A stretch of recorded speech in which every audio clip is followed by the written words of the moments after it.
বুঝে শুনিমা হেউছু মতি কৈশোরে লক্ষ্যরে পতি সিহিলা সন্দেশ ভেলাটি রে বাতা ভবেশ সানতি পতি রে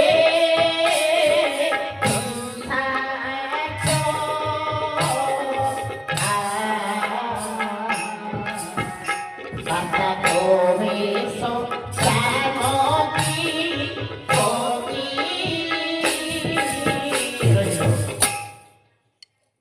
বুঝে শুনিবা কেউ সুমত আচ্ছা ওই সবরে লঙ্ক দেবতী হ্যাঁ পিহিলা সন্দেশ বেলাটি দিবেশ দেশ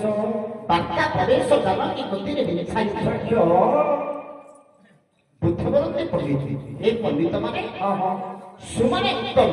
উত্তম মতি হয়ে শুনিবা বন্ধু বৈষ্ণবরে লঙ্ক দেবতী হ্যাঁ বৈষ্ণবর অর্থাৎ শ্রবণ বলতে কান্না আচ্ছা পুরীরা কেন কাহাকে রাবণ রাবণর বৈষ্ণবরে লঙ্ক দেবতী হ্যাঁ পিহিলা সন্দেশ খেলাটি দিবেশ আচ্ছা সন্দেশ বলতে গুপ্ত কথা আহা ରାବଣର ଶୋଇଥିବା ସମୟରେ ଆହା ଲଙ୍କାର ଠାକୁରଟି ରାବଣକୁ ଗୁପ୍ତ କଥା ଶବ୍ଦରେ କହୁଛି ସଫଳ କହିବେ ହେଲା କି ଦିବେଶ ବାର୍ତ୍ତା ପ୍ରବେଶ ସାକ୍ଷ୍ୟ ଏ ରାବଣ କଣ ତୁ ଶୋଇଛୁ ନିଶ୍ଚିନ୍ତ ଭାବେ କଣ ଶୋଇ ରହିଛୁ ତା ପାରି ଅଛୁ ତୋ ଜୀବଟାକୁ ଯୋଉ ଚୋରି କରି ଆଣିଛୁ ତା ଈଶ ନିକଟରୁ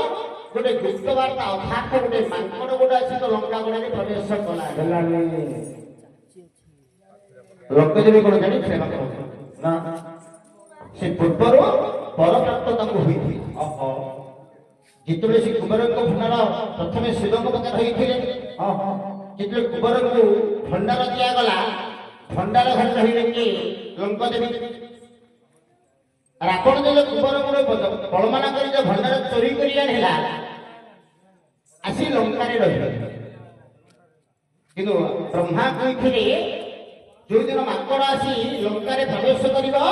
ତୁ ମୁକ୍ତି ପାଇ ସ୍ୱର୍ଗକୁ ଚାଲିବ ତାହେଲେ ମାଙ୍କଡ ଯୋଉ ଯିବା ଆସିବାରୁ କୋଉ ସମୟରେ ଯାଉଛନ୍ତି ଦେଖିଲେ ବିଶ୍ୱନାଥ